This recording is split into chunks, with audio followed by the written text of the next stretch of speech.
할렐루야, 반갑습니다. 복되고 거룩한 주일, 우리 주님 앞에 오신 우리 모든 성도님들 한 분 한 분을 주님의 이름으로 축복합니다. 우리 앞뒤 좌우를 바라보시면서 인사 나눴으면 좋겠는데요, 우리 따뜻한 마음을 담아서 함께 사랑합니다, 축복합니다, 함께 인사해 보겠습니다. 네, 오늘도 우리 안에 하나님의 그 따뜻한 사랑이 가득 넘치길 소망합니다. 그리고 이것 가운데 하나님 임재하셔서 우리 가운데 충만하신 은혜로 오늘도 채워주실 것을 기대하는 마음으로 함께 우리의 마음을 담아서 주님 앞에 찬양하며 나아갔으면 좋겠습니다. 함께 찬양합시다. 우리 함께 박수치며 우리의 마음을 담아서 함께 주님 앞에 고백하는 귀한 찬양으로 주님 앞에 올려드립시다. 예수보다 더 좋은 친구 없네. 예수보다 더 좋은 친구 없네. 예수보다 더 좋은 친구 없네. 아멘. 예수보다 더 좋은 친구 없네. 괴로울 때 다가와서 마음에 평화 주는 진실하신 나의 참 친구. 외로울 때 찾아와서 친구가 되어주는 사랑 많은 나의 참 친구.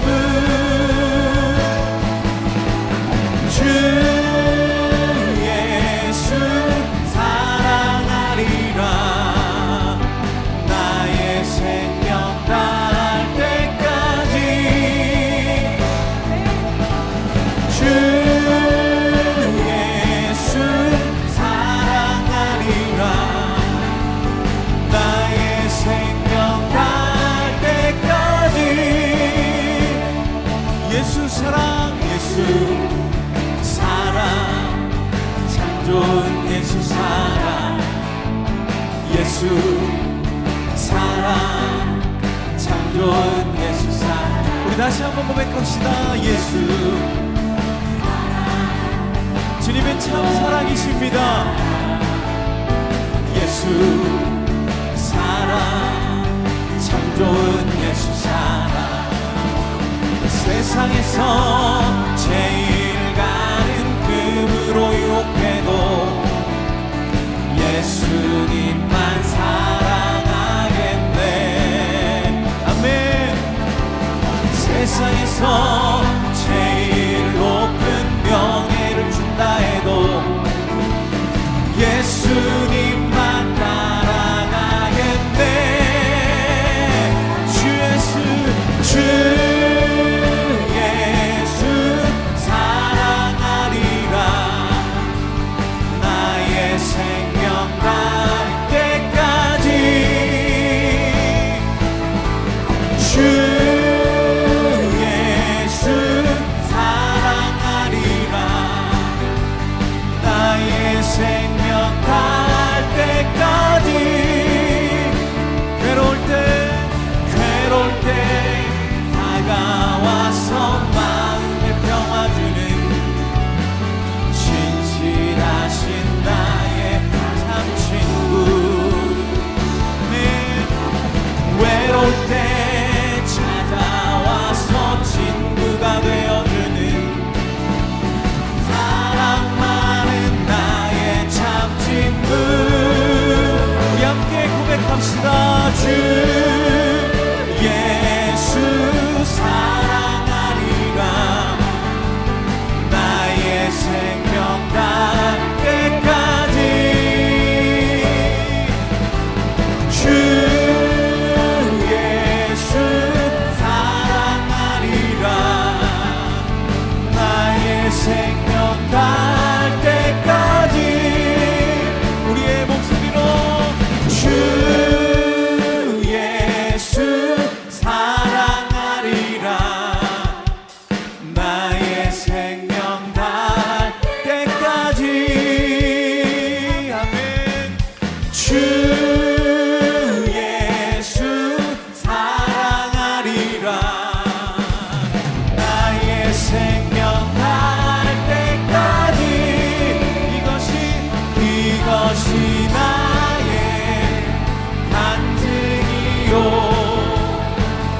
이것이 나의 찬송일세. 나 사는 동안 끊임없이 구주를 찬송하리로다. 한 번 더. 이것이 나의 간증이요. 이것이 나의 찬송일세. 나 사는 동안 끊임없이 구주를 찬송하리로다. 나 사는 동안 끊임없이 구주를 찬송하리로다. 할렐루야. 우리의 찬양을 받게 합당하신 주님께 감사와 경배 박수 드립시다. 아멘.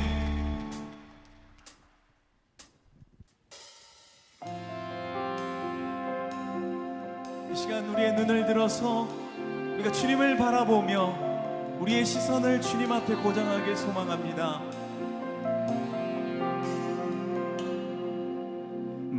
내게로부터 눈을 들어 주를 보기 시작할 때 주의 일을 보겠네.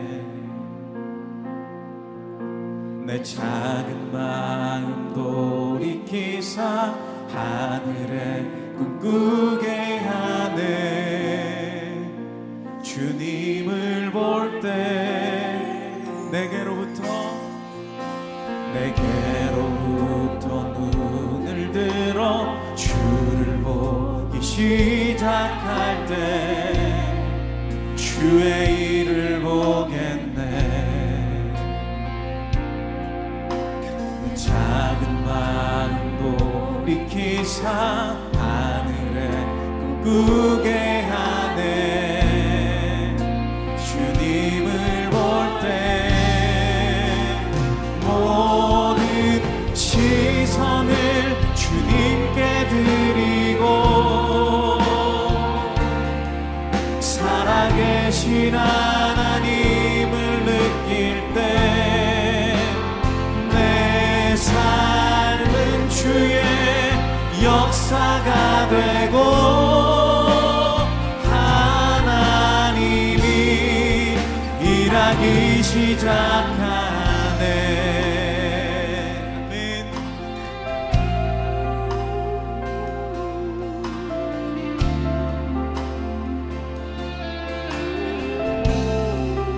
성령이 나를 변화시켜 모든 두려움 사라질 때 주의 일을 보겠네. 광대한 땅 가운데서 주님만을 알게 되리. 주님을 볼 때 모든 시선을 주님께 드리고 살아계신 하나님을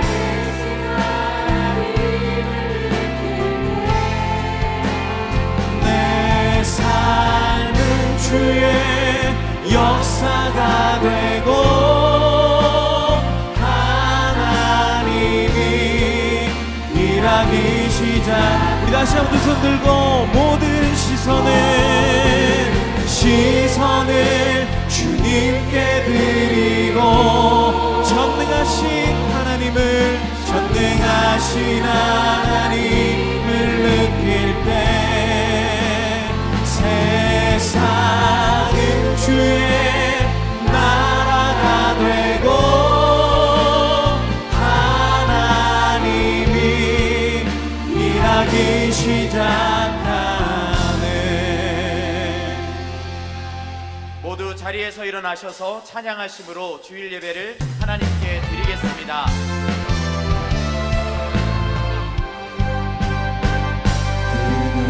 주의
날 산소와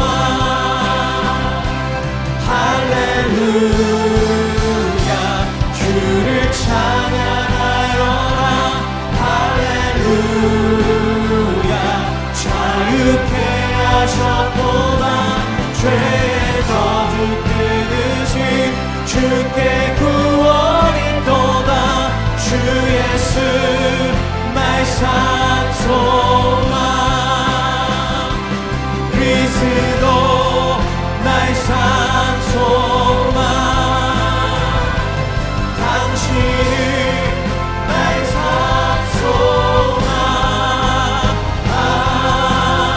아멘.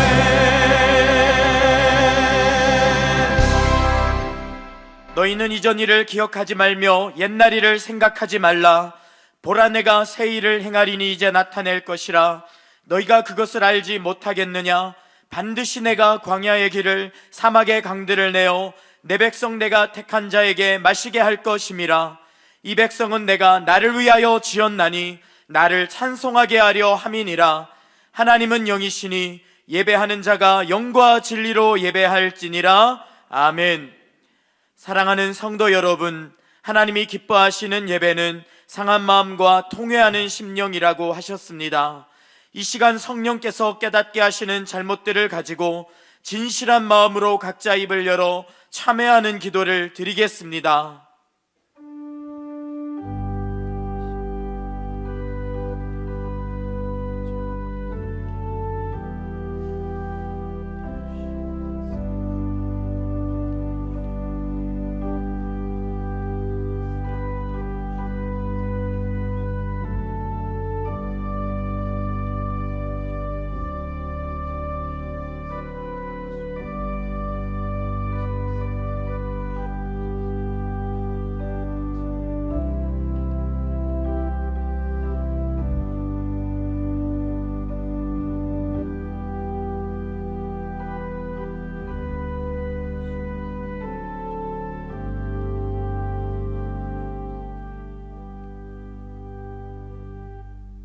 만일 우리가 우리 죄를 자백하면 그는 미쁘시고 의로우사 우리 죄를 사하시며 우리를 모든 불의에서 깨끗하게 하실 것이요.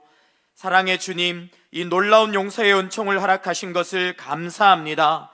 이제는 우리가 법 아래 있지 아니하고 은혜 아래 있기 때문에 더 이상 죄가 우리를 주관치 못하는 줄 믿습니다.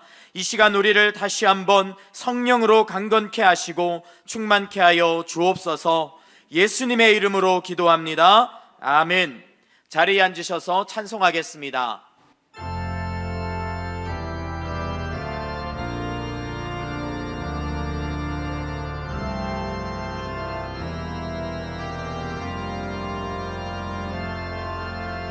내 주를 가까이 하게 함은 십자가 짐 같은 고생이나 내 일생 소원은 늘 찬송하면서 주께 더 나아가기 원합니다. 내 고생하는 것 옛야곱이 돌베개 베고자 갔습니다.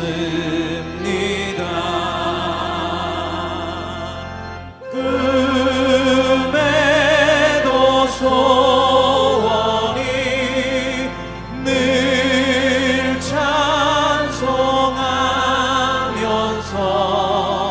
주께 더 나아가기 원합니다. 천성에 가는 길 험하여도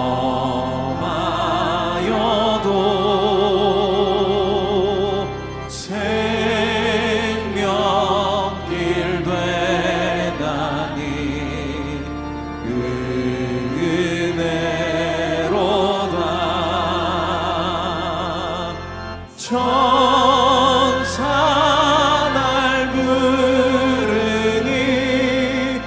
늘 찬송하면서 주께 더 나아가기 원합니다.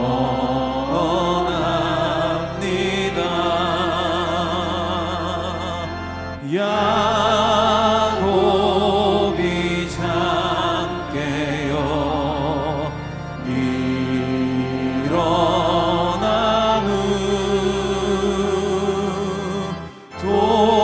돌단을 쌓은 것 본받아서 숨질 때 되도록 늘 찬송하면서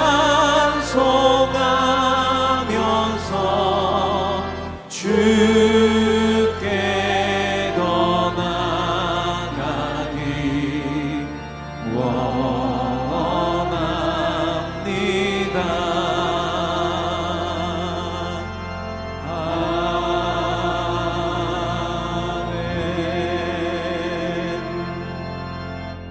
조신 하나님, 복되고 거룩한 날 하나님 전으로 나와 예배 드리게 하시니 감사드립니다.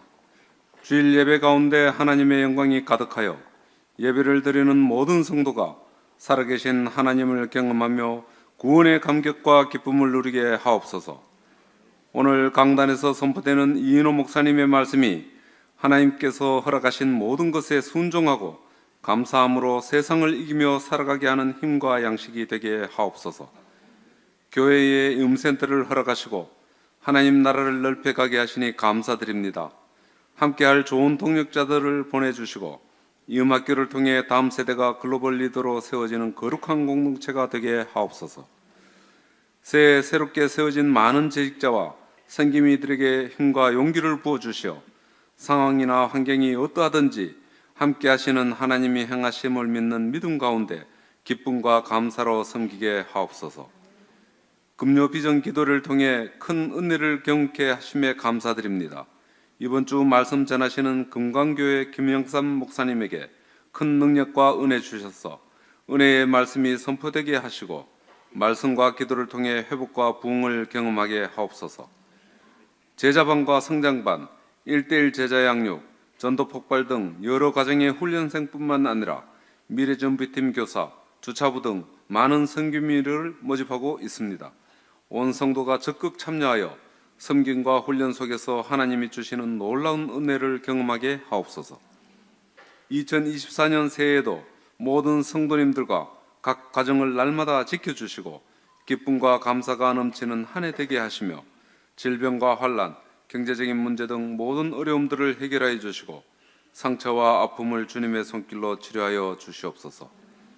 영적 지도자로 세우신 이인호 목사님의 영육간 강건함을 지켜보호하시며 복음의 열정과 생명의 역사가 끊이지 않게 하옵소서. 예배를 섬기시는 손길들과 찬양으로 하나님께 영광을 올려드리는 찬양팀 할렐루야 찬양대 찬양을 흠량하여 주옵소서. 언제나 우리와 동행하시는 예수 그리스도 이름으로 기도드렸사옵나이다. 아멘.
더사랑의 교회 예배에 참여하신 모든 분들을 주님의 이름으로 환영합니다.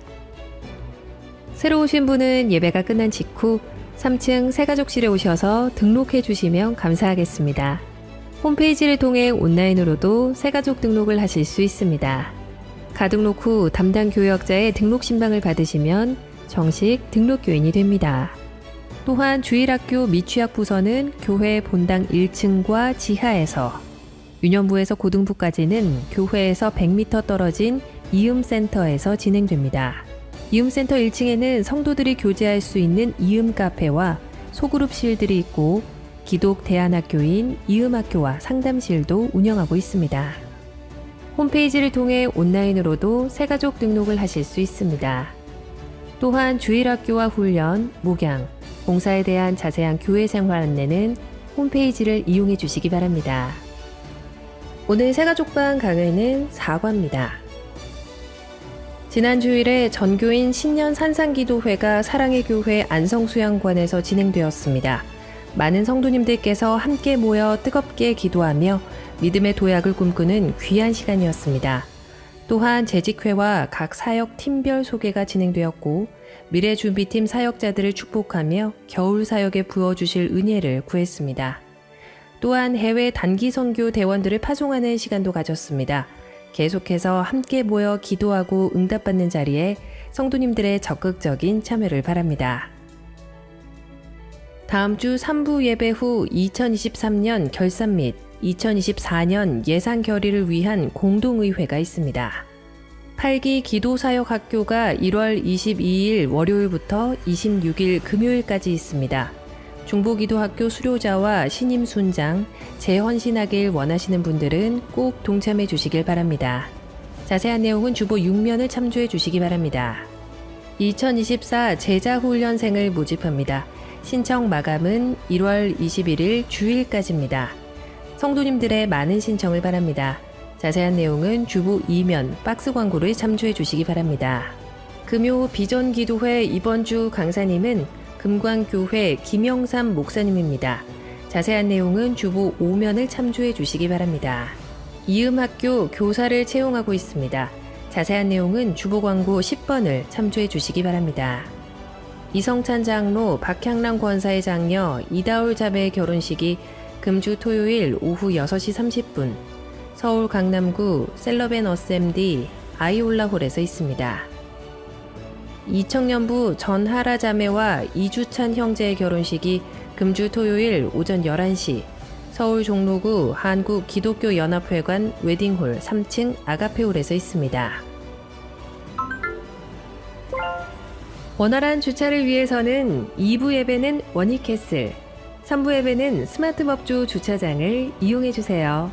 특별히 3부에 오시는 성도님들께서 원익캐슬에 주차하시고자 하면 주차장 안에서는 교행이 되지 않기 때문에 출차하는 차량과 엉켜서 큰 혼잡을 야기합니다. 반드시 3부 예배는 스마트법주 주차장을 이용해 주시고 주차 섬김이들의 현장 안내에 적극 협조해 주세요.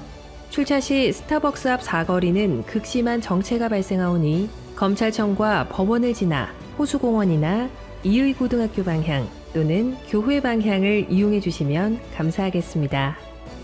미래준비팀 및 청년부 겨울수련회, 주일 예배 주차 섬김이 모집, 기부금 영수증 발급, 교우 동정은 주보를 참조해 주시기 바랍니다.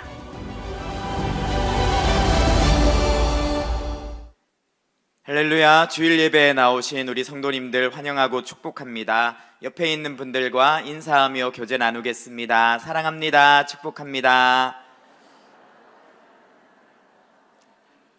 주일 예배에 처음 오신 분들을 기쁨으로 환영합니다. 등록하시거나 안내를 받기 원하시는 분들은 예배 후 3층 새가족 등록실로 오시면 필요한 안내와 도움을 받으실 수 있습니다.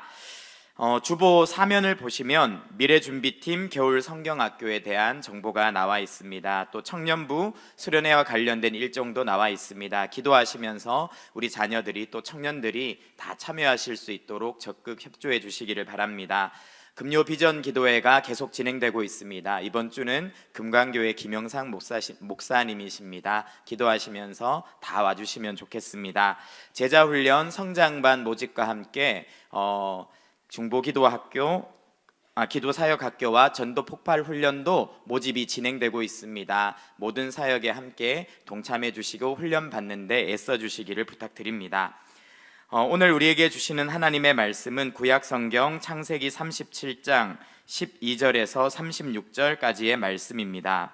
그 중에서 31절에서 34절을 함께 교독하겠습니다. 그들이 요셉의 옷을 가져다가 수뚤소를 죽여 그 옷을 피에 적시고 그의 채색 옷을 보내어 그의 아버지에게로 가지고 가서 이르기를 우리가 이것을 발견하였으니 아버지 아들의 옷인가 보소서 하매 아버지가 그것을 알아보고 이르되 내 아들의 옷이라 악한 짐승이 그를 잡아먹었도다 요셉이 분명히 찢겼도다 하고 자기 옷을 찢고 굵은 배로 허리를 묶고 오랫동안 그의 아들을 위하여 애통하니. 아멘. 이 시간 이인호 목사님께서 말씀 전해주시겠습니다.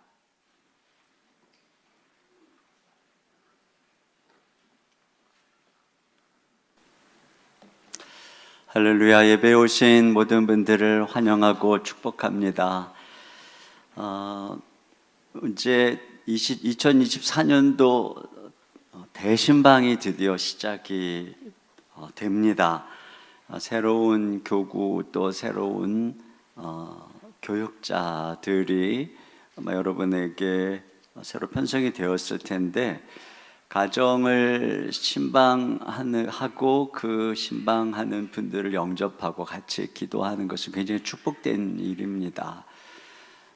그렇게 우리가 교육자들 또 순장님들 함께 영접하고 기도할 때 주님이 함께 하시고 부지간에 천사를 영접하고 그런 축복을 받는 그런 은혜가 있어요. 그러니까 신방에 여러분이 적극적으로 참여해 주시면 좋겠습니다. 또 우리 다음 세대를 위해서 선생님들이 수련회 준비를 얼마나 열심히 하는지 몰라요. 정말 너무너무 애를 쓰고 있어요. 그래서 우리 자녀들 이 겨울에 꼭 수련회에 보내주시기를 바라요. 아이들에게 정말 축복된 시간이 될 것입니다. 제자반도 다음 주 마감인데 오늘들 신청을 서둘러서 해주시기 바라고 또 기도학교에도 함께 참여해 주시기 바랍니다.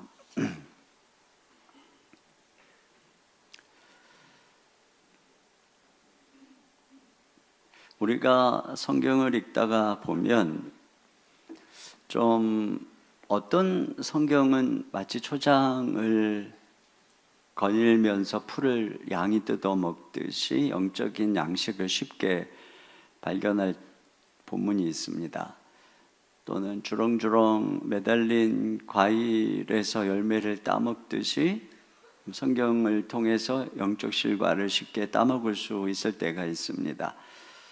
그런데 어떤 때에는 마치 광산에 깊이 묻힌 보석처럼 눈에 잘 띄지 않을 때가 있어요. 오늘 본문이 바로 그러한 본문입니다. 우리가 다 읽지는 않았지만 오늘의 이 내용은 형들이 요셉을 애굽에 팔아버리는 바로 그 내용인데 굉장히 상세하게 기록하고 있어요. 12절부터 36절까지니까 24절이나 되는데 읽어보면 뭐 내용이 이렇게까지 상세하게 이 내용을 기록해야 되나, 또 도대체 이 구절구절에는 어떤 의미와 교훈이 담겨 있는가, 이것을 파악하기가 쉽지 않습니다. 그런데 성경이 어떤 내용을 길게 기록할 때에는 거기에 중요한 의미를 담고 있는 것이 분명합니다.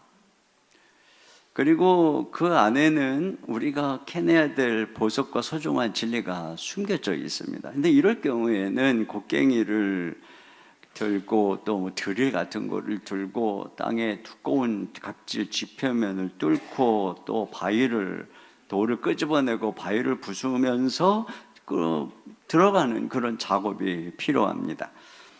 그렇게 이 금광으로 그 보석을 향해서 들어가는 통로, 이 본문을 여는 키워드는 우리가 읽은 이 수렴소에서 찾을 수가 있습니다. 그들이 요셉을 팔아버리고 수렴소를 잡아서 그 피를 요셉의 채색옷에 적시죠. 여기 31절 한 번 더 보겠습니다. 시작. 그들이 요셉의 옷을 가져다가 순엽소를 죽여 그 옷을 피에 적시고 네. 그리고는 그 피 묻은 옷을 아버지에게 보여주면서 요셉이 죽은 것을 알려주죠. 죽었다고 말을 하는 거죠. 결국 이 수렴소는 요셉을 대신해서 죽는 것입니다. 이 수렴소가 오늘 이 본문의 긴 내용 속에 숨어 있는 중요한 의미를 밝히는 아주 중요한 단서가 되고 있어요. 첫째로 오늘 이 본문은 하나님께 드려진 제물로서의 요셉을 보여주고 있습니다. 여기 가장 먼저 발견하는 것은 요셉의 순종의 모습인데요. 12, 13절을 같이 보겠습니다. 시작. 그의 형들이 세겜에 가서 아버지의 양떼를 칠 때에 이스라엘이 요셉에게 이르되 내 형들이 세겜에서 양을 치지 아니하느냐 너를 그들에게로 보내리라. 요셉이 아버지에게 대답하되 내가 그리하겠나이다. 네, 형들이 세겜에서 양떼를 치는데 야곱이 걱정이 된 것입니다. 왜냐하면 그들이 세겜에 있을 때 세겜의 모든 남자들을 이 아들들이 다 살려고 했잖아요. 디나의 일로 말이죠. 그러니까 혹시 잘못된 일이 생길까 봐 요셉을 보내서 형들과 양떼들이 잘 있는지 보고 오라. 이렇게 보내는 헤브론에서 세겜까지의 거리는 약 80km 정도 되니까 며칠을 가야 되는 먼 거리고, 또 거기서 안부를 물어야 되는 형들은 이렇게 질이 안 좋아요. 그리고 또 요셉을 미워하는 형들입니다. 그러니까 매우 위험한 여정인데 오늘 여기 본문에는 요셉이 대답을 하죠. 내가 그리하겠나이다. 굳이 이게 내가 그리하겠나이다 이런 대답을 했다는 것은 요셉이 기꺼이 순종했다, 그것을 강조하고 있는 것이죠.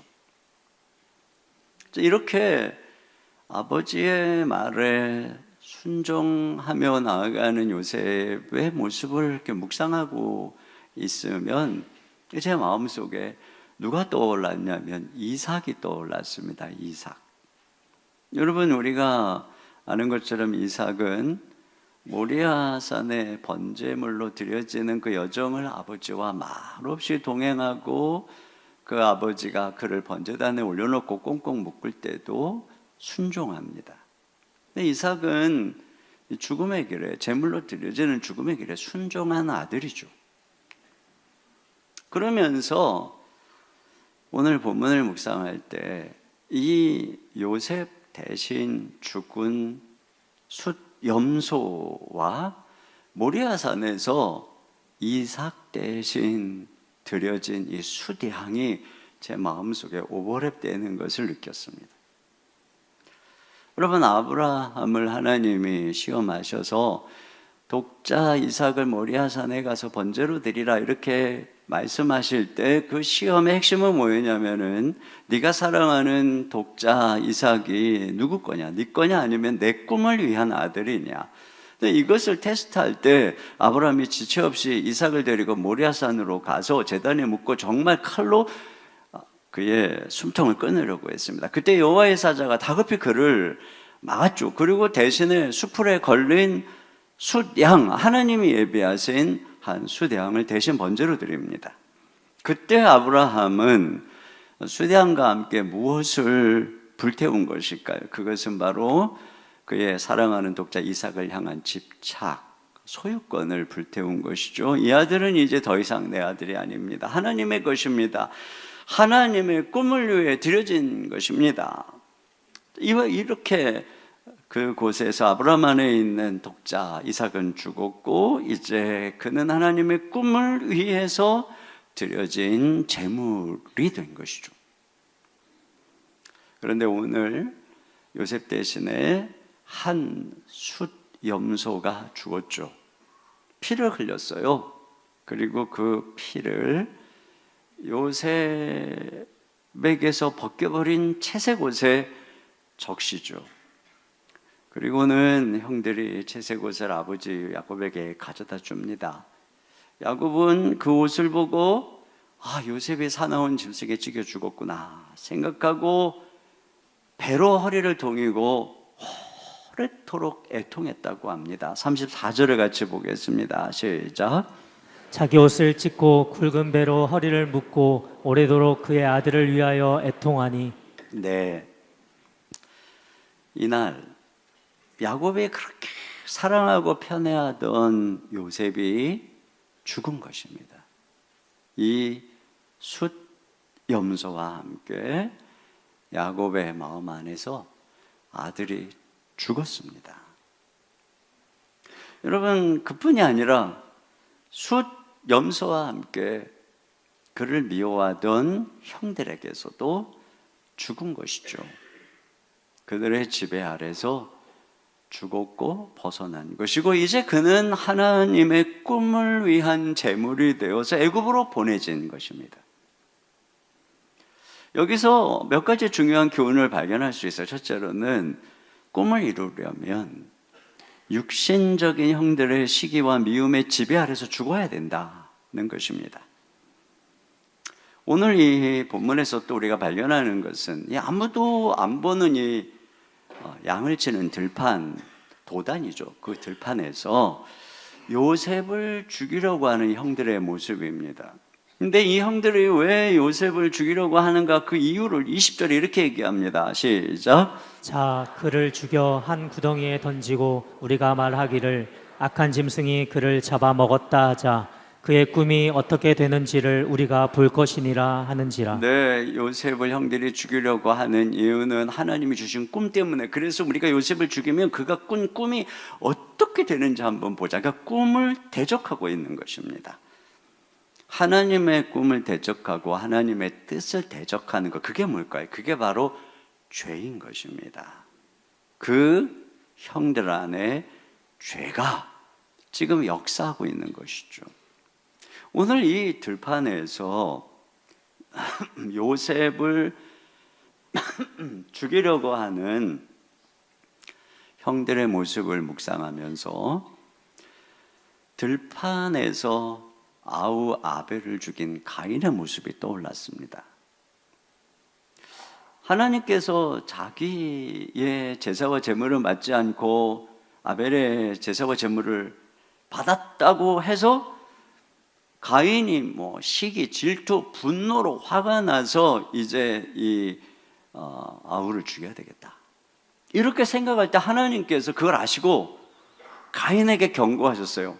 창세기 4장 7절 하반절입니다. 시작.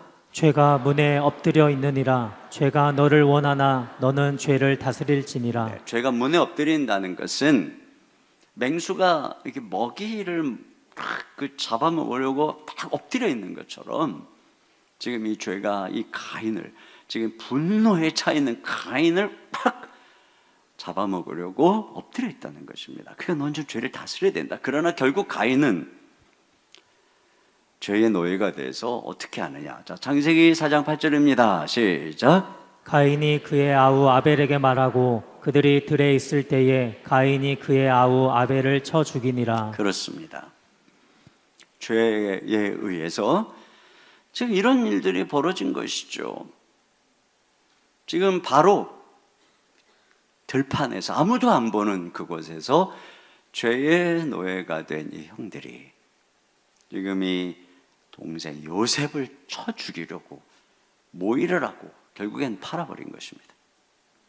이것을 르우벤이 장자로서 막아보려고 하는 내용이 있지만 장자의 힘, 형의 힘으로는 이 죄를 어떻게 가로막을 수가 없습니다. 또 뒤에 보면은 요셉이 애걸했다, 이렇게 창세기 40장에 가면 이때 이렇게 애걸한 거 형들한테 살려달라고. 그런데 이런 혈육의 정도 죄를 이기지 못하더라. 죄는 이와 같이 강력하고 악합니다. 죄는 그와 같이 꿈을 대적합니다. 그런데 바로 그 꿈을 대적하는 죄, 육신이 활동하는 것을 가장 먼저 경험하는 곳이 어디냐? 가정입니다. 가정.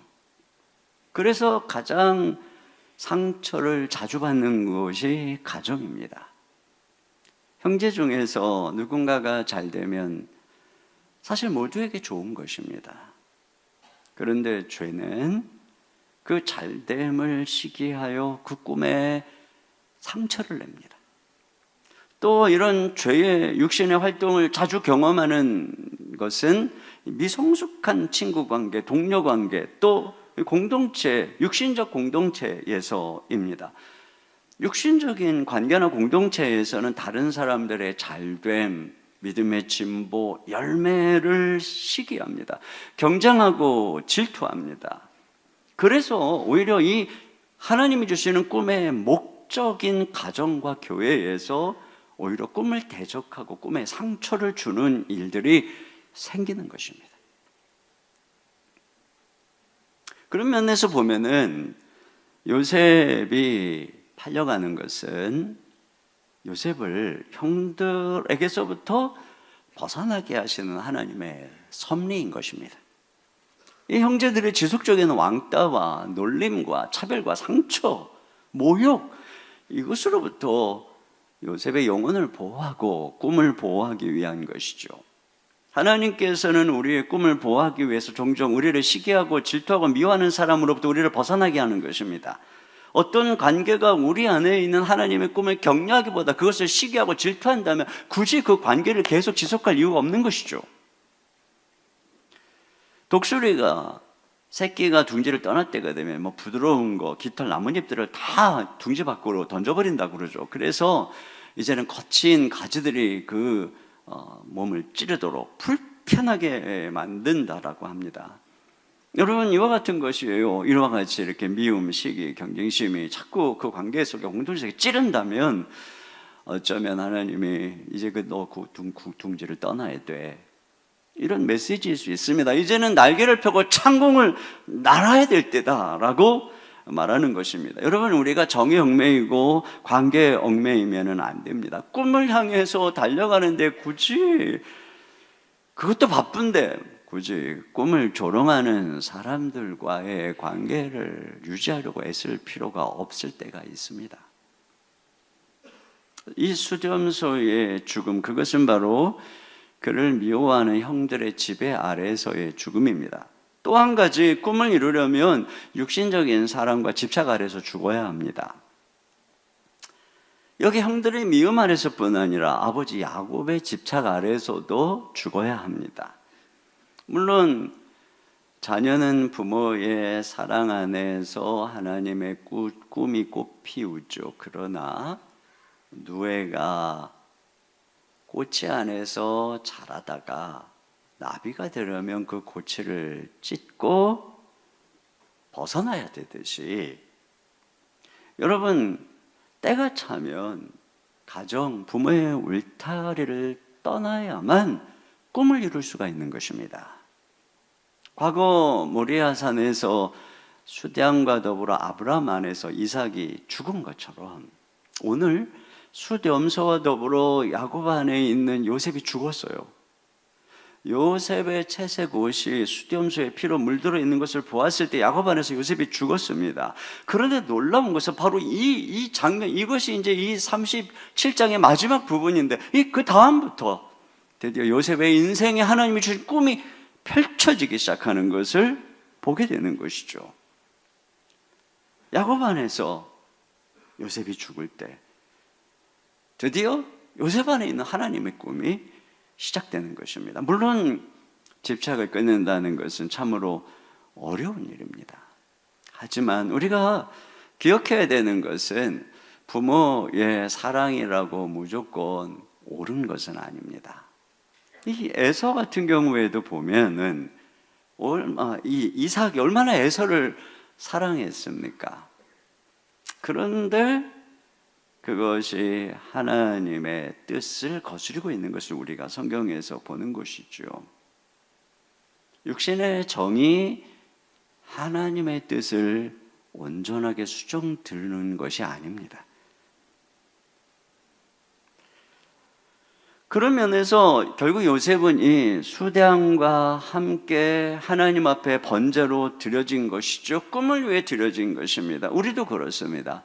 우리도 하나님을 위해서, 하나님의 꿈을 위해 선택되고 구별되어지고 부름받은 존재인 것입니다. 그러므로 이 꿈을 꾸고 꿈을 향해서 걸어가는 삶이죠. 그러니까 여러분, 우리가 이 모든 이 꿈을 방해하는 것으로부터 하나님의 섭리 가운데서 보호받아야 됩니다. 죄와 시기, 질투, 미움, 육신의 정과 집착으로부터 꿈을 보호하고 하나님의 섭리 안에서 꿈을 성취하는 그런 인생으로 걸어가야 하는 것이죠. 두 번째로, 오늘 본문은 형들을 위해서 드려진 제물로서의 요셉을 보여주고 있습니다. 여기서 주목하는 것은 형들의 죄의 심각성입니다. 하나님께서 아브라함 자손들을 통해서 만들려고 하는 나라는 거룩한 나라예요. 하나님의 백성인 것입니다. 이 훗날 가나안 족속을 다 멸하고 쫓아낸 이유는 그들의 죄악 때문이죠. 그런데 지금 이 형들의 모습이 굉장히 심각합니다. 세겜에서부터 거기서 디나의 일로 할례를 받게 하고 그 아들들이 그 세겜에 있는 남자들을 다 살육합니다. 그리고 그때 장자 루벤은 서모 빌하와 간통을 합니다. 그리고 그들이 다 무슨 우상 같은 걸 품에 지니고 있었던 것을 알 수가 있습니다. 그러고 나서 이제 여기 31장에 보면 그들이 여전히 나쁜 짓을 하고 있는 것을 알 수가 있어요. 그래서 요셉이 아버지에게 그 형들이 하는 나쁜 일을 일러 바치고 있는 내용을 보게 되죠.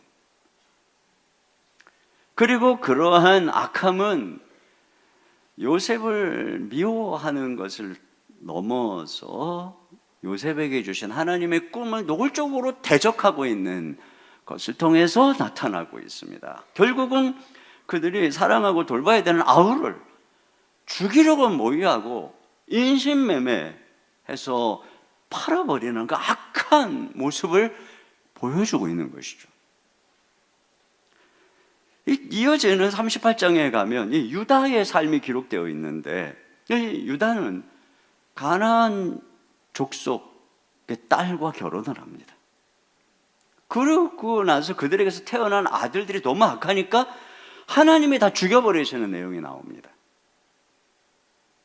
그러니까 지금 무슨 얘기냐면 이들이 가나안 땅에서 그 원주민들과 혼합해서 살면서 가나안 족속들처럼 악해지고 있다는 것이죠. 아브라함처럼 평생을 그곳에 살면서도 자기들이 나그네라고 하는 정체성을 가지고 그들하고 섞이지 않고 하나님의 백성으로 구별되어서 살아갔는데 이들은 지금 그렇게 하지 못하고 있는 것입니다. 그러니까 여러분, 이 죄를 그대로 두고서는 약속의 백성이 될 수 없는 것이죠. 아무리 요셉이 국무총리가 돼서 그들을 구원할 수 있는 기회가 왔다고 할지라도 그들이 가나안 족속과 똑같은 존재가 되어버렸다면 구원은 일어날 수가 없는 것입니다. 그러므로 하나님의 꿈이 이루어지려면 이 형들 안에 있는 죄 문제가 해결돼야 되는 것이죠. 그런 면에서 우리가 여기서 요셉에게서 보는 것은 예수님의 모형으로서의 요셉의 모습입니다. 먼저 그의 정직과 순종의 모습을 보게 되죠. 요셉이 형들이 잘못을 하면은 아버지한테 가서 일러 바치는 이런 내용을 우리는 볼 때 아유 뭐 그냥 가가지고 아버지한테 고자질이나 하는 놈 뭐 이렇게 이제 생각하기 쉽지만 이것은 요셉은 형들처럼 그 악한 일에 함께 동참하지 않았다는 것을 보여주는 것입니다. 구별되어 있다는 것이죠. 동시에 그는 아버지의 사랑받는 아들이고 하나님이 꿈으로 부르신 선택된 아들이고 아버지의 보내심에 묵묵히 순종하는 아들이고 형들의 악함에 의해서 팔려가는 아들이죠. 이 모습을 묵상하다 보면 예수님의 모습이 떠오르게 됩니다. 우리 위해서 흠없는 어린 양으로 이 땅에 오신 예수님의 모습이 떠오르게 됩니다. 여기 또 보시면 이 죽음애로의 섭리가 있어요. 팔림애로의 섭리죠. 그러니까 하나님께서 이 과정으로 내몰고 계시다는 거예요. 지금 야곱이 채색 옷을 아버지로부터 뭐 자기 입고 싶어서 입은 것도 아니고 하여튼 채색 옷을 입혀져서 미움을 받고 있는데 하필 요셉이 꾼 꿈, 그러니까 하나님이 요셉에게 꾸게 하신 꿈은 뭐예요? 형들이 자기에게 절하는 꿈이에요. 형의 볕단이 자기에게, 형의 별들이 자기에게 절하는 꿈을 꾸는 것입니다. 아니 세상에 무슨 꿈도 이런 꿈을 애한테 줘가지고 애가 막 형들한테 미움을 온팡 받게 만든 건 누구야? 하나님이 그렇게 하신 거예요. 지금 미움에 불을 질렀어요. 하나님께서. 그가 아버지께 순종해서 형들을 찾아 세겜으로 갔을 때 마침 형들이 세겜을 떠났어요. 도단이라는 곳으로 가버렸어요. 목초지로 옮긴 거죠. 요셉이 막 방황하면서 형들이 어디 갔지? 근데 그때 이 성경을 읽는 우리 마음에 무슨 생각이 드냐면 못 찾았으면 좋겠다. 그리고 집으로 돌아갔으면 좋겠다. 이런 생각이 들잖아요. 화를 면할 수 있는 기회가 왔구나. 그런데 갑자기 어떤 한 사람이 쫙 나타나서 누굴 찾냐? 형들을 찾는데요. 내가 그들이 어디 갔는지 안다 하고 알려주는 거예요. 여기 보세요. 17절입니다. 17절 시작. 그 사람이 이르되 그들이 여기서 떠났느니라 내가 그들의 말을 들으니 도단으로 가자 하더라. 그렇습니다. 여기서 이 어떤 사람을 안 만났으면 어땠을까? 이런 생각을 하게 되거든요. 그러나 우리 신자의 삶에는 우연이 없어요. 여러분, 이 모든 것들이 다 하나님의 섭리 가운데 있는 것입니다. 결국 저 멀리서 요셉이 오는 것을 본 형들이 야, 꿈꾸는 자가 온다. 저놈을 죽이자. 그리고 죽일 모의를 합니다. 그런데 장자 루벤이 그래도 큰형이니까 어떻게 해서든 살려서 아버지한테 다시 돌려보내려고 우리가 그 피를 흘리지 말자. 그냥 저 구덩이에 던져버리고 그럼 거기서 그냥 나오지 못하니까 죽을 거야. 이런 제안을 합니다. 그리고 나중에 자기가 구해주려고. 그러니까 동생들이 좋은 생각이다. 그러니까 여기서 다시 요셉이 화를 면할 기회가 온 거죠. 그런데 하필 그 요셉을 보호하려고 하는 루벤이 자리를 잠깐 비웠어요. 뭔 일인지는 모르는데 자리를 비운 바로 그 사이에 애굽으로 가는 이스마엘 상단이 지나가는 겁니다. 여기 25절 상반절 다 같이 보겠습니다. 시작. 그들이 앉아 음식을 먹다가 눈을 들어 본즉 한 무리의 이스마엘 사람들이 길르앗에서 오는데 네, 그들이 지금 옮긴 이 도단이라는 목초지가 그 상인들이 지나가는 무역로였던 것 같아요. 그러니까 유다가 그것을 보고 있다가 야, 우리가 죽인들 뭐 하겠냐, 그냥 팔아버리자. 그래서 20세겔에, 그러니까 한 세겔이 노동자 한 달 봉급입니다. 그러니까 한 2년치 연봉 정도 되는 돈을 받고 요셉을 팔아버린 것입니다. 분명히 화를 피할 정황이 있었어요. 그런데 묘한 섭리가 계속 작동하는 것입니다. 마치 요셉이 이런 운명이 작정된 것처럼 하나님의 섭리가 그를 몰고 가는 것이죠.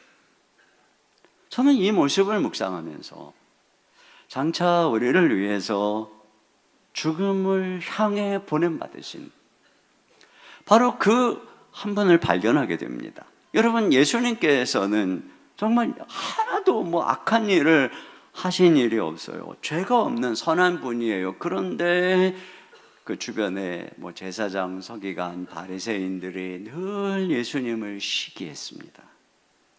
그 예수님과 하나님이 함께해서 기적이 일어나고 또 하나님의 놀라운 일들이 일어나고 많은 사람들이 예수님을 쫓았어요. 그걸 보면서 이 제사장들의 바리새인들의 마음의 미움과 시기가 더 커져서 급기야는 그들이 예수님을 죽이기로 모의를 하기 시작합니다. 결국엔 예수님을 십자가에 못 박죠.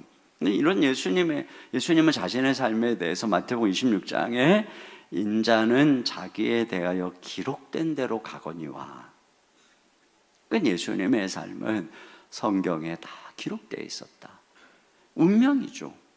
죽음이 예언되어 있었다는 것이죠. 그러니까 예수님은 이와 같이 죄를 짊어진 존재로, 우리의 죄를, 그래서 세상 죄를 지고 가는 어린 양으로서, 제물로서 이 땅에 오신 것입니다. 당신을 배반하고 도망간 제자들을 위해서, 주님을 십자가에 못 박고 찌른 그들을 위해서 그 죄를 짊어진 제물이 되어 죽으신 것인데, 우리는 오늘 이 요셉 안에서 예수님을 발견하게 되고 예수님을 바라보게 되고 그 예수님 안에서 다시 요셉의 삶을 바라볼 때 이 요셉의 삶이 해석이 되는 것입니다. 결국 요셉은 죄악된 형들을 위해서 보냄받았던 것이죠. 형들이 잡아서 죽인 수렴소는 그들을 위해서 제물로 보내진 요셉을 의미합니다. 여러분, 예수님이 죽으시고 결국은 부활하셔서 우리의 구원자가 되신 것처럼 요셉은 애굽으로 팔려서 거기서 실망해서 죽거나 절망하거나 그러지 않고 꿈을 향해 부활합니다. 그리고는 결국 형들을 용서하고 보호하는 국무총리로 나타납니다. 이렇게 죽지 않고 국무총리로 나타나서 그 형들을 용서하는 요셉 안에서 형들의 이 끔찍한 죄가 되지 않고 용서를 받는 거예요. 그리고 이러한 은혜 안에서 하나님은 이 형들이 저지른 이 끔찍한 죄로 인해서 그들을 정죄하고 심판하고 멸망시킨 것이 아니라 오히려 그들을 회개하게 하고 돌이켜서 변화시킨 것입니다. 이것이 바로 요셉 안에서 우리가 바라보는 그리스도의 은혜죠. 그리스도께서 우리에게 주신 이 놀라운 사죄의 은총 아래서 하나님은 우리의 죄로 인해서 우리를 심판하는 것이 아니라 우리의 죄를 용서하시며 우리가 그 죄를 이기고 거룩하게 변화되어 가도록 이끌어 가시는 거예요.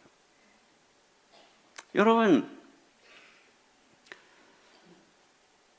다시 형들과 요셉이 만날 때까지 이제 22년의 세월이 흘러갑니다. 약 한 22년 정도 지나서 다시 만났는데 그때 과연 형들의 삶에 무슨 일이 일어났을까? 성경이 자세히는 안 나오지만 형들의 여기 뒤에 나오는 38장과 형들의 입술의 고백을 통해서 알게 되는데요. 이 22년 동안 형들 안에서 죄를 다루시는 하나님의 손길을 추적할 수가 있습니다. 간단하게 말씀을 드리면 첫째로는 그들은 영적인 단절의 고통을 맛보게 하십니다. 훗날 형들이 애굽에 양식을 구하러 갔을 때, 그 애굽의 총리를 만났을 때 자기들의 스파이라고 막 몰아가는 거예요. 안 믿어주는 거예요, 자기들의 말을. 그때 이 형들이 이렇게 얘기합니다. 창세기 40년 21절 다 같이요. 시작. 그들이 서로 말하되 우리가 아우의 일로 말미암아 범죄하였도다.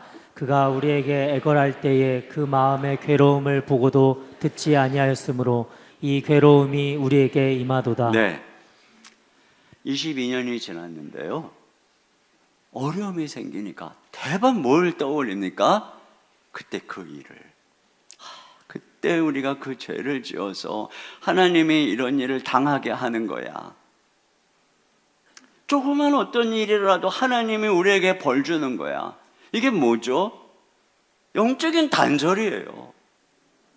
어떤 어려움이 생겼을 때 하나님이 우리를 도우실 거야, 하나님이 우리와 함께 하실 거야, 이런 생각 아무것도 없어요. 이 죄 아래서 하나님과 영적인 단절, 암흑, 거기에 빠져 있는 것이에요. 두려움에. 또 죄의 열매를 맛보게 하는 것입니다.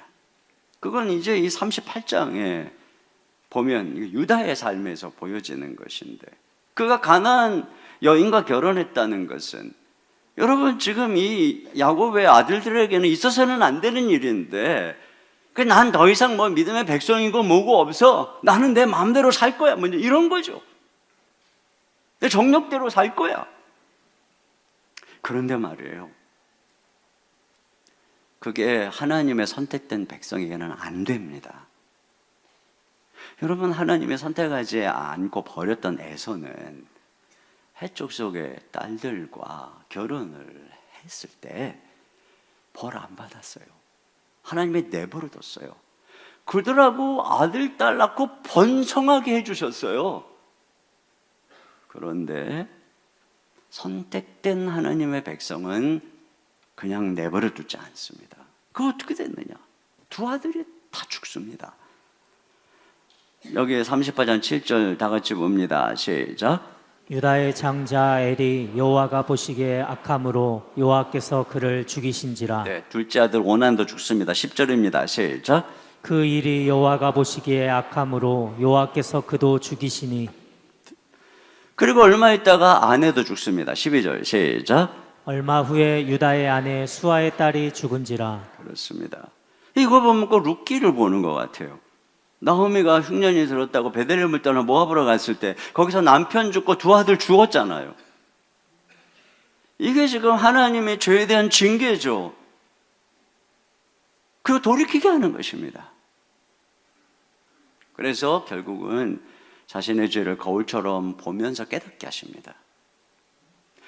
아마도 유다는 자기의 아들들을 잃어버리면서 아버지 야곱의 마음을 알았을 것입니다. 요셉을 잃어버린 야곱의 마음을, 아내가 죽으면서 사랑하는 아내를 라헬을 잃은 아버지 마음을, 그래서 그 아내가 남긴 아들 요셉을 극진히 사랑했던 그 아버지의 마음을 알았을 것입니다. 형의 자손을 잊기 싫어한 오난을 죽이시는 이 내용을 보면서 하나님이 그걸 너무 악하게 생각하고, 이런 장면, 이런 내용을 경험하면서 자기가 형제를 팔아버린 죄가 얼마나 악한 것인가를 깨달았을 것입니다. 죄는 말이에요, 우리를 속여서 우리가 지은 죄가 얼마나 심각한지 모르게 합니다. 그러나 하나님께서는 거울처럼 보여주심으로, 그래서 22년 만에 만난 형들의 사건도 그거예요. 총리에게 우리는 스파이가 아니고 이러이러하잖아요. 안 믿어주잖아요. 그때 그들이 이렇게 얘기하는 걸 다시 보세요. 자, 여기 21절 하반절 시작. 그가 우리에게 애걸할 때에 그 마음의 괴로움을 보고도 듣지 아니하였으므로 이 괴로움이 우리에게 임하도다. 그렇습니다. 그러니까 이와 같이 자기가 행한 일을 거울처럼 보게 함으로써 우리가 너무나 심각한 죄를 범해서 깨닫게 하는 것이죠. 야곱도 그렇지 않습니까? 눈이 안 보이는 아버지 이삭을 속여서 형 에서로 변장하여 축복을 가로챈 야곱이 경험한 게 뭐예요? 그가 그렇게 사랑하는 라헬과 결혼을 하는 그날, 캄캄한 밤, 아무것도 안 보이는 밤을 틈타서 레아가 라헬처럼 분장을 해가지고 자기 방으로 들어온 거예요. 자기가 심은 대로, 자기가 행한 그대로 거울처럼 보게 되는 것입니다. 오늘 이 사건도 그렇잖아요. 자기가 염소를 죽여서 분장해서 아버지를 속인 것처럼 이 아들들도 염소를 죽여서 아버지를 속이고 있는 거예요. 행한 대로 보여주고 거울처럼 보게 함으로써 우리 안에 있는 죄가 얼마나 악한 것인지를 깨닫게 하는 것입니다. 그런데 죄악 중에 은혜예요. 죄로 인해서 멸하시는 것이 아니라 이 38장을 유심히 살펴보면 다말이라고 하는 한 여인을 통해서 결국에는 장손의 씨를 이어갑니다. 그래서 이 여인이 베레스를 낳죠. 쌍둥이를 낳는데 그 중에 하나가 베레스. 근데 그 베레스가 결국은 나중에 그 자손에서 보아스가 나오고 거기서 오벳이 나오고 거기서 이새가 나오고 다윗이 나오는 것입니다. 그리고 거기서 예수님이 나와요. 엄청난 일이 일어나는 것이죠. 이건 마치 이 룻을 통해서 나오미의 가정에 베푸는 은혜와 같아요. 하나님을 떠나서 처절하게 이렇게 패망한 것 같았는데 하나님이 다말을 보내시고 룻을 보내셔서 이 가정 안에 놀라운 은혜들을 예비하시는 이것들을 보면서 결국은 이 은혜 안에 바뀌는 거예요. 이게 단순한 유다만의 이야기가 아니에요. 형들을 향한 하나님의 은혜의 이야기예요. 그래서 22년 만에 만났을 때 형들이 바뀌었어요. 이 베냐민을 어떻게 쓰든지 보호하려고 애쓰는 형들의 모습을, 어떻게 쓰든 아버지 야곱이 이 베냐민마저 잘못되면 그 아버지 야곱도 죽을까봐 그냥 고민하는 모습. 급기야는 유다가, 과거의 요셉을 팔아버린 유다가 요셉의 동생 남겨진 베냐민, 그를 위해서 내가 대신 담보로 있겠다, 자기 자신을 내어주는 이러한 모습으로 바뀐 거예요. 여기서 요셉이 드디어 자기의 모습을 보여주고 대성통곡을 하면서 내가 요셉이다 하고 그들의 구원자로 나타나는 것입니다. 그때 꿈이 이루어지는 거예요. 여러분, 22년 동안 하나님의 역사는 양방향으로 흘렀어요. 한편에서는 요셉의 꿈이 이루어지는 여정이죠. 이제 앞으로 계속 보게 될 요셉의 꿈이 애굽에서 이루어지는 여정. 그런데 또 다른 한편에서는 보이지는 않았지만 야곱의 이 아들들, 남은 아들들 가운데에서 죄를 다루시는 여정. 근데 여러분, 우리 개인에게도 똑같아요. 한편에서는 우리에게 주신 꿈을 이루는 여정, 또 한편에서는 우리 안에 있는 죄를 다루시는 여정, 이게 같이 가는 거예요. 그렇게 해서 결국은 우리가 거룩을 통해서 꿈을 담아내는 것입니다. 거룩의 그릇 안에 말이죠. 죄를 숨겨두고서는 우리의 삶에 하나님의 꿈이 이루어질 수가 없어요. 그러므로 여러분, 우리가 2024년에 하나님의 꿈을 향해서 나가려면 우리는 부지런히 온전히 죄를 회개하고 성령의 능력으로 죄를 이기고 변화되어야 됩니다. 그래야지 궁극적으로 우리 주님께서 모든 왕권을 가지고 요셉처럼 온 땅에 주님으로 우리를 구할 분으로 딱 나타났을 때 우리가 죄악된 모습 그대로 남아있다면 우리는 그 나라에 들어갈 수가 없는 것입니다. 철저히 회개해야 돼. 이 땅에서의 여정은 그런 면에서 한편에서는 죄가 죽는 여정인 것이. 결론입니다. 여러분, 이 꿈은 결국은 제물로서의 부르심입니다. 한편에서는 하나님의 꿈을 위한 제물로의 부르심. 더 이상 아브라함의 아들도 아니고 야곱의 아들도 아니고 육신의 정형매인 존재도 아닌 하나님께 드려진 하나님의 꿈을 위한 인생. 여러분, 우리는 그렇게 부름받은 것입니다. 동시에 우리는 다른 사람을 향한 제물로 보냄받은 것입니다. 다른 연약한 형제를 위한 제물로 보냄받은 것입니다. 이것이 우리의 두 가지 정체성입니다. 하나님의 꿈을 위해 하나님께 부름받은 존재요, 이 세상에 구원받아야 될 형제들을 위해서 보냄받은 존재인 것이죠. 여러분, 특별히 우리가 태어난 가정, 우리가 만나는 혈육 친족, 우리가 만나는 공동체가 완전하지 않습니다. 우리가 그 짊어지라고 보냄받은 이 세상에서 만나는 그들은 절대로 착한 형제가 아닙니다. 이 지금 요셉의 열 형들처럼 아주 어떤 때는 이렇게 악할 수가 없어요. 또 시기와 질투가 많은 자들입니다. 그러니까 우리가 짊어지도록 보냄받은 그들은 정말 짊어질 만한 존재가 아닌 것입니다. 요셉의 꿈은 결국 그런 그들을 용서하고 짊어지라는 부르심이었어요. 여러분, 우리가 이와 같은 부르심을 기억하고 정말 이 용서하고 그들의 죄의 짐, 그들이 감당하지 못하는 점을 대신 짊어지고 걸어가야만 우리의 꿈이 의미가 있는 거예요.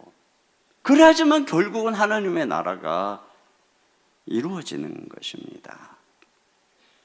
그런데 이렇게 할 때 하나님께서 정말 예수 그리스도 안에서 놀라운 일들을 이루시더라는 것이에요. 도대체 요셉으로서는 상상도 할 수 없는, 그래서 하나님의 이 꿈의 재물이 돼서 세상을 구하고 형들을 구하는 애굽의 국무총리가 되는 거 어마어마한, 그러면서도 동시에 그 형들을 용서하고 그 형들을 보호하는 이런 어마어마한 과정을 통해서 그 요셉 안에서 드디어 애굽에서 이스라엘이 번성하게 되고 하나님의 나라를 이루게 되는 거 엄청난 일들이 일어나잖아요. 우리가 궁극적으로 함께 다 이 꿈을 꾸고 걸어가는 우리에게는 이게 필요한 것입니다. 이 두 가지 정체성, 한편에서는 하나님의 꿈을 위해 드려진 제물로서 사명을 향해 소명을 향해 걸어가고, 다른 한편에서는 그들이 우리의 가족이든 그들이 우리의 친족이든 그들이 내가 소속한 다락방의 형제 자매들이든 교회의 누구든 그들을 위해서 제물로 보내진 존재요, 그런 대속적 고난의 길을 가도록 우리를 부르셨구나. 그래서 바울처럼 그리스도의 몸된 교회를 위해서 그리스도의 남은 고난을 내 육체에 채우노라, 바로 이러한 길을 함께 걸어갈 때 하나님의 꿈이 이루어지는 거죠. 2024년에 정말 이런 하나님의 꿈을 멋지게 이루어가는 저와 여러분의 삶이 되어지기를 주님의 이름으로 축원합니다. 우리 시간에 같이 내 마음에 주를 향한 사랑이 나의 말에 주가 주신 진리로 나의 눈에 주의 눈물 채워주소서. 하나님의 사랑이 영원히 함께하리. 십자가의 길을 걷는 자에게, 순교자의 삶을 사는 이에게, 조롱하는 소리와 세상 유혹 속에도 주의 순결한 신부가 되리라. 우리 같이 찬양하겠습니다.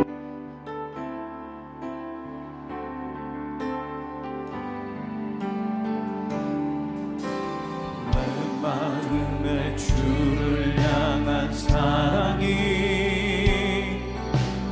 나의 말에 주가 주신 진리로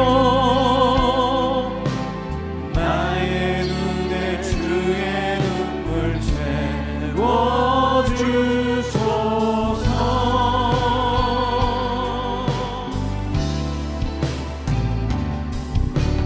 내 입술에 찬양의 향기가, 두 손에는 주를 닮은 섬김이 나의 삶의 주의 흔적 남게 하소서. 하나님의 사랑이 영원히 함께하리. 하나님의 사랑이 영원히 함께하리. 십자가의 길을 걷는 자에게, 순교자의 삶을 사는 이에게, 조롱하는 소리와 세상 유혹 속에도 주의 순결한 신부가 되리라. 내 생명 주님께 드리리. 하나님의 사랑이 영원히 함께하리. 하나님의 사랑이 영원히 함께하리.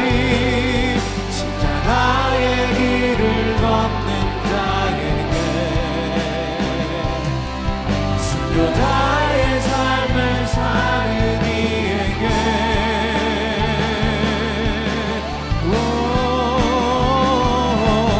조롱하는 소리와 세상 유혹 속에도 주의 순결한 신부가 되리라. 내 생명 주님께 드리리. 우리 이 시간 같이 함께 기도 제목을 함께 읽고 같이 기도하도록 하겠습니다. 같이 읽습니다. 시작. 이 세상의 죄, 미움과 시기, 질투와 상처로부터 우리의 꿈을 지키시고 보호하사 하나님께 드려진 제물로서 하나님 나라의 영광스러운 꿈을 꾸며 그 꿈을 끝까지 성취하는 인생 되게 하소서. 아멘.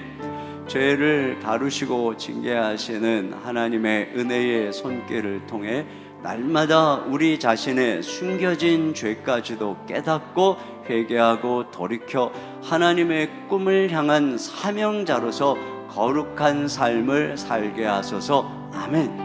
하나님의 꿈을 위한 제물로 부름받은 존재요, 다른 이의 구원을 위한 제물로 보내진 존재로서 작은 예수가 되어 우리의 가족, 교회, 이웃, 친구들의 약함과 죄의 짐을 함께 지며 사랑하고 섬기게 하소서. 아멘. 우리 한 목소리로 기도하겠습니다.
아버지, 우리에게 주신 꿈을 이루는 하나님이 놀라운 한 해가 될 수 있도록 축복하여 주시옵소서. 꿈을 파괴하고 대적하고 상처 주는 모든 것으로부터 보호해 주시옵소서.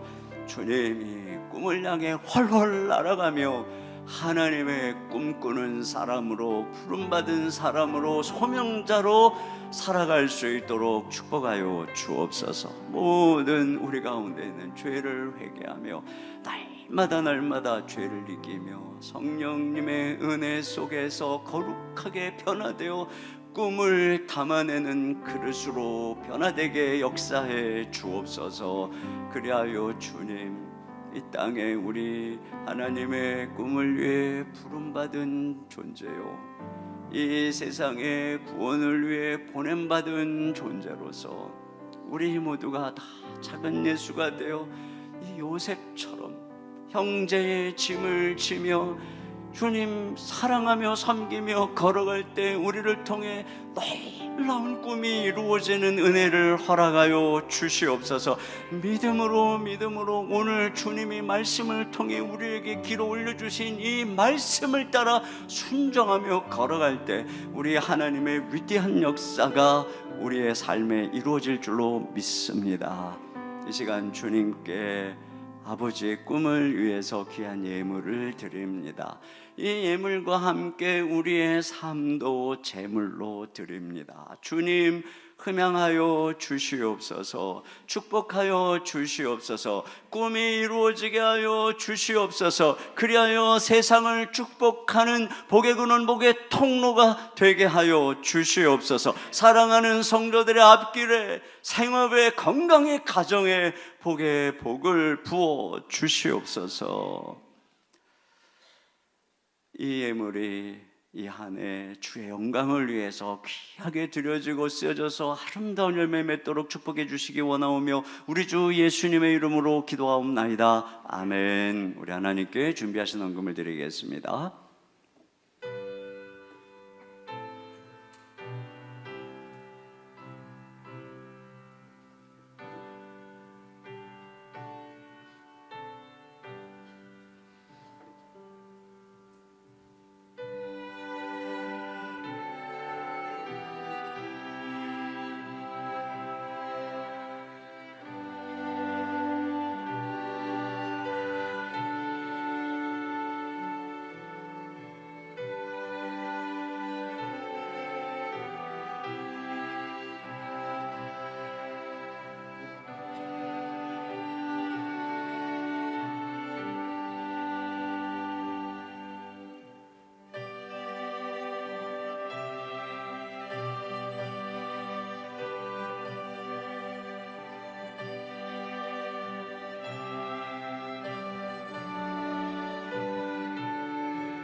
모두 자리에서 일어나셔서 꿈을 이루게 하시는 하나님께 찬양드리겠습니다.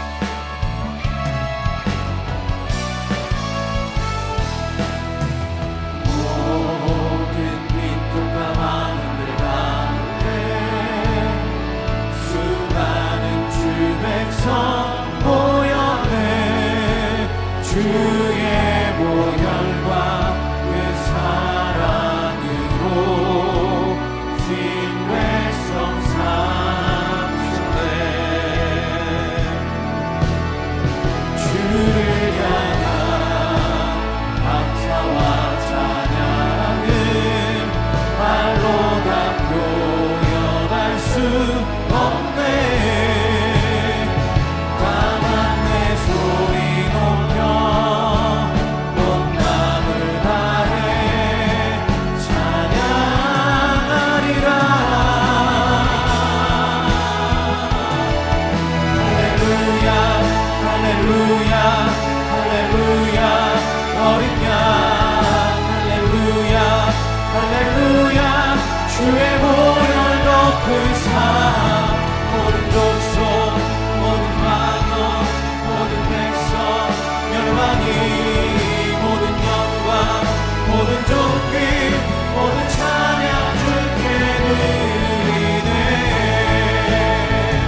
지금은 우리 주 예수 그리스도의 은혜와 우리 아버지 하나님의 무한하신 사랑하심과 성령님의 내주하시고 감동하시고 교통하시는 역사가 우리 하나님의 꿈을 위해서 부름받은 존재요, 형제들의 짐을 지기 위해서 보냄받은 존재로서 하나님이 우리에게 주신 이 꿈을 꾸며 걸어가기를 다짐하는 모든 성도님들 머리 위에, 생업 위에, 주의 몸된 교회와 이 민족 가운데 이제로부터 영원토록 함께해 주시기를 간절히 축원하옵나이다. 아멘.